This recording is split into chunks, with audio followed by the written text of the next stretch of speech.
Welcome to the Encouraging Word, a place for thoughtful conversation, reflective faith, and encouragement for the journey. I'm Pastor Eric. Wherever you're listening from, I'm glad you're here. Good morning, beautiful people.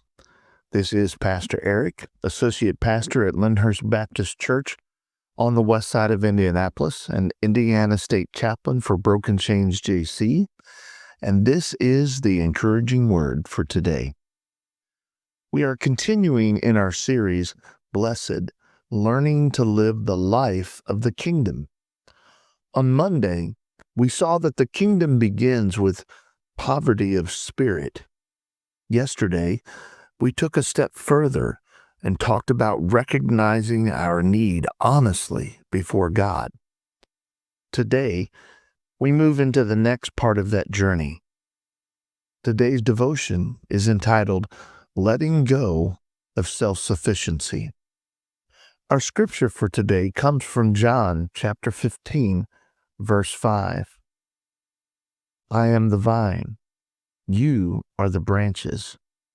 If you remain in me, and I in you, you will bear much fruit. Apart from me, you can do nothing. There's a difference between recognizing our need and releasing our grip. We can see clearly where we're struggling. We can acknowledge that we are not in control. We can even admit that we need help and still hold tightly to the illusion that we can manage life on our own. But Jesus speaks plainly. Apart from me, you can do nothing. Not less, not a little, nothing. Now, that is not meant to discourage us. It's meant to set us free because self-sufficiency is a heavy burden to carry. It asks us to hold everything together, to anticipate every outcome, to be strong enough, wise enough, capable enough at all times. And eventually, it wears us down. Letting go of self-sufficiency is not about becoming passive. It is about releasing the need to be the source of our own life. It is the shift from striving to abiding, from control to trust.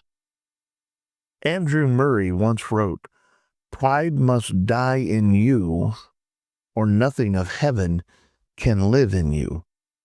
That's from Humility, the Beauty of Holiness. Self-sufficiency often looks like strength on the surface. But underneath, it is rooted in the belief that we must sustain ourselves. And the kingdom?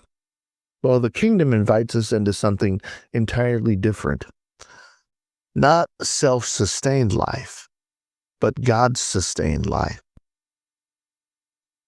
The branch does not strain to produce fruit.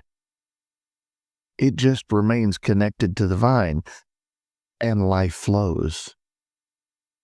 So today the invitation is simple, but not always easy. What are you still holding to tightly?